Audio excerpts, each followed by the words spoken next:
Hello students, welcome to new classes हलसी। चलिए आज हम लोग क्लास 10th संस्कृत के इम्पोर्टेंट ऑब्जेक्टिव क्वेश्चन देखेंगे जो कि एग्जाम के लिए बहुत ही इम्पोर्टेंट है। आज का जो क्वेश्चन होगा वो कर्णस्य दानवीरता चैप्टर पे होगा। तो चलिए हम लोग शुरू करते हैं। कर्णस्य दानवीरता पाठा कुतः संकलिता। कहा गया कि कर्णस्य दानवीरता जो पाठ है वह कहाँ से संकलित है। पुराण से, महाभारत से, रामायण से या हितोपदेश नामक ग्रंथ से। तो जो कर्णस्य दानवीरता है वह महाभारत से संकलित है। अगला क्वेश्चन है कि सूर्यपुत्र का अस्ति। सूर्यपुत्र कौन है? भीम, अर्जुन, कर्ण और युधिष्ठिर। तो सूर्यपुत्र कर्ण होता है। नेक्स्ट क्वेश्चन है कि काल पर्यात का क्षयम भवति।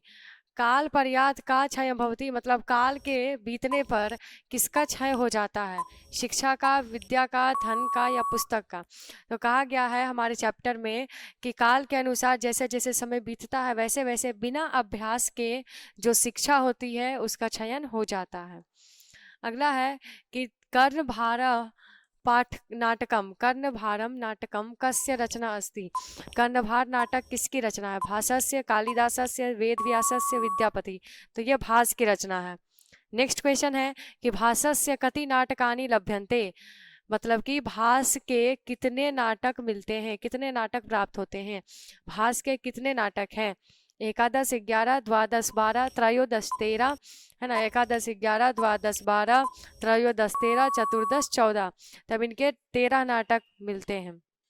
अगला क्वेश्चन है कि अंगराजा का अस्ति। अंगराज कौन है? कर्ण, कौरव, अर्जुन और भीम। तो अंगराज कर्ण है। नेक्स्ट क्वेश्चन है कि किम शुष्यति मतलब कि कौन सूख जाता है। तो कहा जाता है कि समय के अनुसार जैसे जैसे जब समय बीतता है तब जो जल रखा हुआ होता है वह सूख जाता है। ठीक है, तो राइट आंसर हो जाएगा जल। अगला क्वेश्चन है कि कर्णस्य दानवीरता पाठ के कवि कौन है? भासः, व्यासः, कालिदासः, भवभूति। तब इसका राइट ऑप्शन हो जाएगा भासस्य। कर्णभार रूपक के रचनाकार कौन है? कर्णभार रूपक के रचनाकार हमारे भास है। अगला क्वेश्चन है कि कर्ण किस देश का राजा था? हस्तिनापुर का, अंग देश का या आंग्ल देश का या इनमें से कोई नहीं। तो जो कर्ण थे वह अंग देश के राजा थे, ऑप्शन नंबर बी। अगला क्वेश्चन है कि कर्णस्य दानवीरता पाठ में ना दातव्यम ना दातव्यम। ठीक है, ना दातव्य मतलब नहीं दो, नहीं दो, कर्ण नहीं दो। यह किसकी उक्ति है? किसने कहा है कि कर्ण नहीं दो, अपने कवच और कुंडल नहीं दो?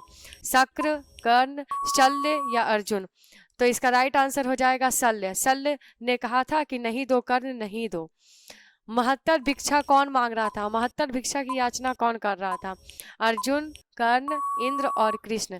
तो बड़ी भिक्षा की मांग जो है वह इंद्र कर रहा था। इंद्र को क्या कहा जाता है? शक्र भी कहा जाता है। यह किस रूप में आया था? तो ये ब्राह्मण के रूप में आया था, ब्राह्मण के रूप में आया था। चलिए नेक्स्ट क्वेश्चन देखते हैं कि ब्राह्मण रूप में कौन प्रवेश करता है। तो अभी मैंने बताया कि ब्राह्मण के रूप में शक्र प्रवेश करता है। नेक्स्ट क्वेश्चन कि इंद्र किस रूप में कर्ण के समक्ष आए? साधु, याचक, दाता और ब्राह्मण। तो ये ब्राह्मण के रूप में कर्ण के समक्ष आए थे। अगला क्वेश्चन है इच्छा नहीं है कर्ण, ऐसा कौन कहता है?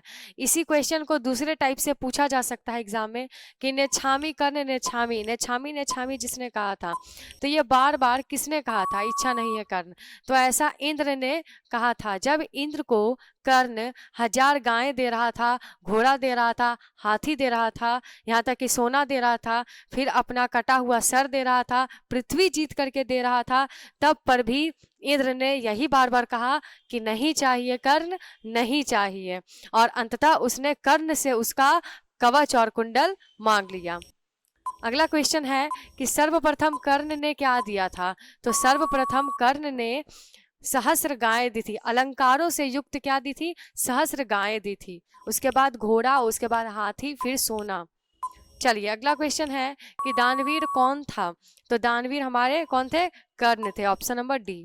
अगला क्वेश्चन है कि कर्ण शक्र को चौथी बार क्या देना चाहता था, है ना। तो सबसे पहले क्या देना चाहता था? गाय, उसके बाद फिर घोड़ा, उसके बाद फिर क्या?